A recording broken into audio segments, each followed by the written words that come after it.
Hi friends, CJ. നമ്മൾ പുറത്തിറങ്ങി light house ചെയ്യുന്നുണ്ടാകും. ഇവിടെ നിൽക്കുമ്പോൾ ഇതിന് ഫുള്ള് ലെങ്ത്ത് ഒന്ന് കിട്ടുക. കാരണം മോളിൽ നിന്ന് നമുക്ക് ഇങ്ങനത്തെ ഒരു ഇത് കിട്ടില്ല. അവിടെ നിന്നാണ് നമുക്ക് കിട്ടുന്നത്. ചെറിയ ഗാർഡനൊക്കെ സെറ്റ് ചെയ്തിട്ടുണ്ട്. അവരിവിടെ പിള്ളേർക്ക് കളിക്കാനുള്ള ചെറിയൊരു പാർക്ക് പോലെയൊക്കെ സെറ്റ് ചെയ്തിട്ടുണ്ട് അതിൻ്റെ അടിയിൽ.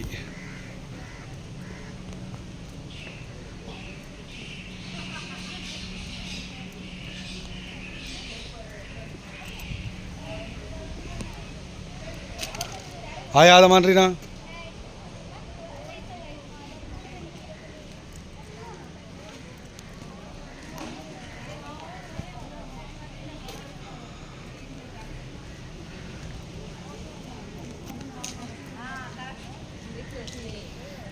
നേരെ കാണുന്ന എൻട്രൻസ്.